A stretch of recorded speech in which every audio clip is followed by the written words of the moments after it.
नमस्कार। शक्ति रूपेण संस्थिता के आज के हमारे अंतिम एपिसोड में आज ऐसी शख्सियत से आपकी मुलाकात कराएंगे कि जो अपने आप में उनका नाम ही काफ़ी है। जी हाँ, additional SP Suresha Choubey Dwivedi. Suresha ma'am के नाम ऐसे कई रिकॉर्ड है, छत्तीसगढ़ के कई ज़िलों में वो पहली महिला ऑफिसर के रूप में पदस्थ हुई। इतना ही नहीं, सुरेशा मैम ने जब पीएससी एग्ज़ाम राज्य का निकाला था, उस समय उन्होंने 4 राज्यों के पीएससी एग्ज़ाम एक साथ निकाले थे और छत्तीसगढ़ को इन्होंने इसलिए चुना क्योंकि यह उनकी कर्मभूमि है और यहाँ पर वो कुछ ऐसा करना चाहती थी कि बेटियों के लिए वो एक मिसाल बन सके। और जी हाँ, सबसे ज़्यादा इनके नाम कई ऐसे भी रिकॉर्ड हैं। दुर्ग जिले में रक्षा टीम इन्हीं के मार्गदर्शन में गठित हुई और राज्य की वो पहली टीम थी जिसके बाद में महिलाओं की सुरक्षा को लेकर के अलग अलग पुलिस में, विभाग में कई ऐसे जो है कार्यक्रम बने जो महिलाओं की सेफ्टी को लेकर के आज भी संचालित हो रहे हैं। हम मुखातिब हैं सुरेशा मैम से। मैम, स्वागत है हमारे चैनल में आपका। Thank you Komal. मैम, सबसे पहले तो हम जानना चाहेंगे कि additional SP Suresha Choubey uniform में एकदम कड़क रौबदार, लेकिन सोशल में, सामाजिक में सबसे ज़्यादा फेमस। मुझे नहीं लगता कि पुलिस का कोई ऑफिसर इतना ज़्यादा लोगों के साथ घुल मिल कर रहता है। इसके पीछे का क्या राज है? देखिए, जब आप काम करते हैं तो आपका थोड़ा सा हार्ड होना ज़रूरी है, क्योंकि काम के लिए डिसिप्लिन बहुत ज़रूरी है और डिसिप्लिन के लिए ज़रूरी है कि आप अपने काम में कितने प्रॉम्प्ट हैं और उसका कितने अनुशासित तरीके से आप करवा पाते हैं। पर जब आप सोशल में जाते हैं तो आपको लोगों के बीच में शामिल होना पड़ता है और लोगों के बीच में शामिल होने के लिए उनके जैसा बनना ज़रूरी है और उनके साथ काम करना ज़रूरी है। इसलिए सोशल एक अलग प्लेटफॉर्म है जहाँ पर आप अपना व्यक्तिगत जीवन जीते हैं। जी हाँ, व्यक्तिगत जीवन जीने की बात की तो आपके थोड़े से व्यक्तिगत जीवन में हम आते हैं। आपकी स्कूलिंग, आपकी पढ़ाई और 2007 में डीएसपी बनने का सफ़र, ये थोड़ा सा बताएंगे दर्शकों को। मेरी स्कूलिंग जो है वो डीएवी से रही है। मेरे फादर चूँकि एससीसीएल में थे तो जहाँ जहाँ उनका ट्रांसफ़र होता था वहाँ मेरी एजुकेशंस कंप्लीट हुई।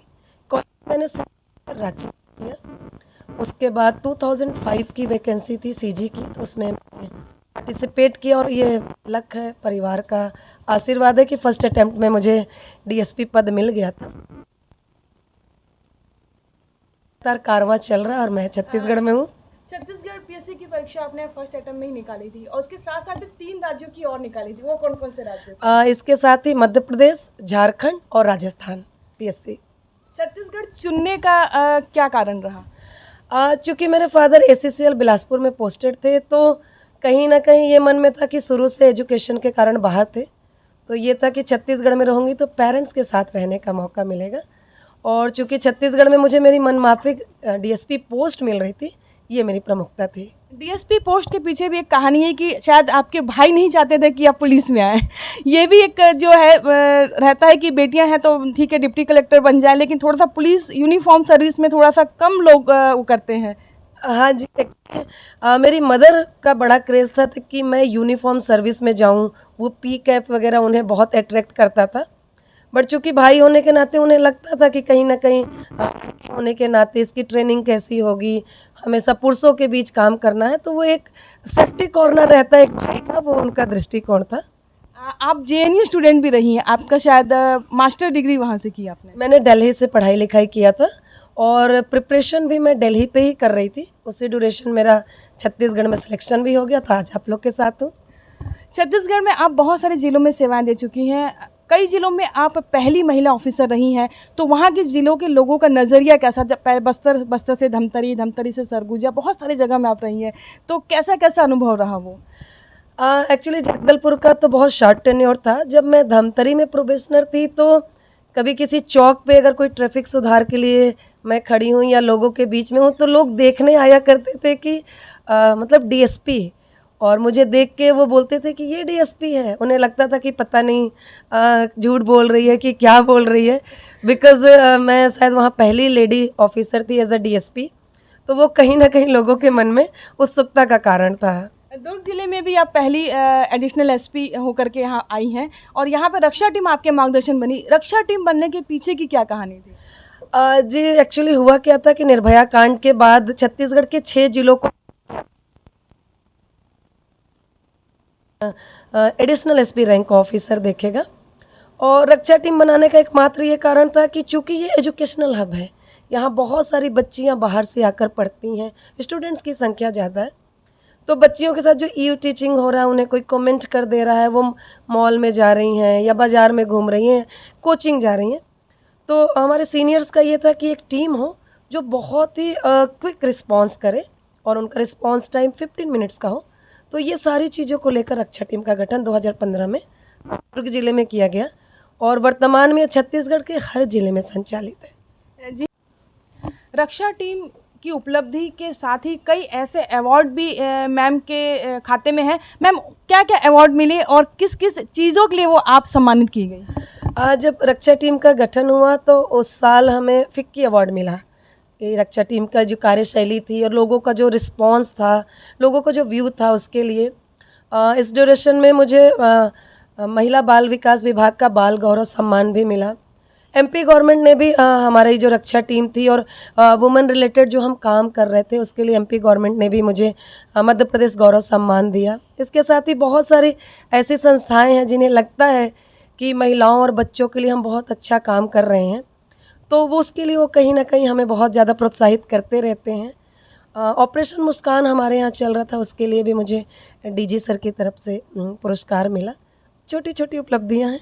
छोटी छोटी उपलब्धियाँ ही बहुत बड़ी होती हैं। जब महिला जब काम करने बाहर निकलती है, फील्ड कोई भी हो, दिक्कतें तो आती हैं, लेकिन खासकर जब आपकी फील्ड है, यूनिफॉर्म सर्विस में महिला पुरुष का भेद नहीं होता, काम एक सा करना है, लेकिन फेस महिलाओं को करना होता है। तो इसमें क्या कहना चाहेंगे? देखिए, ये तो बिल्कुल सही बात है कि पुलिस में अब तो काफ़ी महिला अधिकारी और स्टाफ है, बट एक टाइम था जब नहीं हुआ करते थे। तो ये 24/7 सर्विस है, कभी भी आपको कॉल आ जाएगा। तो महिलाओं को दिक्कत फैमिली वाइज थोड़ा सा एडजस्ट करने में होता है, क्योंकि छोटा बच्चा है, घर परिवार की भी जिम्मेदारी है, बट ये आप पे डिपेंड करता है कि आप और आपका पार्टनर जो है, आपकी फैमिली आपको कितना सपोर्ट कर रहे हैं, तो काम बहुत ईजी हो जाता है। कोविड की बात करें तो आपकी बेटी उस समय बहुत छोटी थी और आप लोगों की गश्तिंग, पेट्रोलिंग और बहुत सारी चीज़ें आपने राजनांदगांव में भी उस समय बहुत सारे कुछ कार्यक्रम किए थे कोविड में लोगों को अवेयर करने के लिए। तब उसमें कितनी दिक्कतें होती, खासकर बेटी को लेकर के? हाँ, वो कोमल बहुत पैनिक कंडीशन थी, न केवल जनता के लिए, पुलिस के लिए भी, क्योंकि हम फ्रंटलाइन वॉरियर थे। मेरी बेटी सिर्फ 3 साल की थी और इस बीच मुझे पूरे टाइम लोगों के बीच रहना पड़ता था। हम लोग महाराष्ट्र बॉर्डर पे थे, जो रेड जोन एरिया था, लोग वहाँ आ रहे थे, उनको टेस्ट कराना था, क्वारंटीन कराना था और उसके बाद आपको वापस घर भी आना था। तो मुझे हर दिन कम से कम 4 बार शावर लेना पड़ता था, क्योंकि आप कहीं बाहर से आए हैं तो बैक डोर से एंट्री, वहीं पे आप शावर लेकर आप क्लीन होंगे, फिर बच्ची के पास आएंगे, क्योंकि वो बड़ा सेंसिटिव मैटर था। बट टचवुड वो पैंडमिक भी निकल गया और हम सब ने उस समय अपना पेशेंस दिखाया और ईश्वर है। आज छत्तीसगढ़ में एडिशनल एसपी सुरेशा चौबे नाम कहीं अनजाना नहीं है, लेकिन 15 साल में खुद को स्थापित करने के लिए आपको क्या क्या करना पड़ा? देखिए, काम के साथ साथ लोगों का जो प्रेम था उसने सुरेशा चौबे को स्थापित किया है और लोगों के साथ जो ट्यूनिंग थी, महिलाओं का जो मुझ पे विश्वास था कि अगर मुझे कोई चीज़ कही जा रही है, उनकी कोई समस्या है, तो कहीं ना कहीं ये सुरेशा चौबे को एक पर्याय बनाता है। पर ये कहूँ कि विभागीय रूप से देखूँ तो जब तक सीनियर का सपोर्ट और अगर आप काम कर रहे हैं तो आपको अपने आप स्थापित कर देगा। उसके लिए आपको सिर्फ काम करने की ज़रूरत है। जी हाँ, काम करने की ज़रूरत है, काम ही आपकी पहचान बनाता है। और आपसे मैं एक अंतिम सवाल पूछना चाहूँगी कि आप एक बेटी की माँ हैं, खुद एक बेटी हैं, पत्नी हैं, बहू भी हैं और बहुत अच्छी सहेली भी हैं सबकी। तो क्या संदेश देना चाहेंगे? नवरात्रि का आखिरी दिन है, नवमी का दिन है, हम माँ शक्ति की आराधना के 9 दिन पूरे हुए हैं और मेरा जो एपिसोड है शक्ति रूपेणु संस्थिता, इसके बारे में क्या कहना चाहेंगी? देखिए, मुझे लगता है कि हर घर की, परिवार की और समाज की जो जान है वो लड़कियां हैं, बेटियां हैं। तो बेटियों को सशक्त बनाने की सिर्फ बात करने की आवश्यकता नहीं है, उन्हें बनाने की आवश्यकता है। अगर कोई बेटी मुसीबत में है तो सबको आगे आना चाहिए, न कि उसके लिए पीछे से बात करके सिर्फ उसके लिए बातें करने की आवश्यकता है। और मुझे लगता है कि हर लड़की अपने आप में इतनी सशक्त है, वो जब चाहे जैसा चाहे कर सकती है, सिर्फ उसको अपने अंदर की शक्ति को पहचानने की आवश्यकता है। नवरात्रि का दिन है तो सभी नौ दुर्गा के साथ साथ सारी महिला शक्तियों को मेरा सम्मान, मेरा नमन, मेरा वंदन। और जो काम करेगा, अपने आप को स्थापित करेगा, उसे कहीं भी किसी को नीचे देखने की आवश्यकता नहीं पड़ेगी, इसी संदेश के साथ थैंक यू वेरी मच कोमल। जी हाँ, महिलाओं में अपनी एक अलग शक्ति है और हर महिला या युवती कहें या लड़कियां, बेटियां, सबके पास ऐसी शक्ति मौजूद है, लेकिन ज़रूरत है अपनी शक्ति को पहचानने की और सही समय पर अपनी शक्ति की जो है आप किस तरीके से अपना शक्ति का उपयोग कर सकते हैं। नवरात्रि का हमारा शक्ति रूपिणी संचिता एपिसोड यहीं पर आज समाप्त होता है। गौकर प्रसाद के साथ कोमल धनेसर इजाज़त चाहती है। नमस्कार।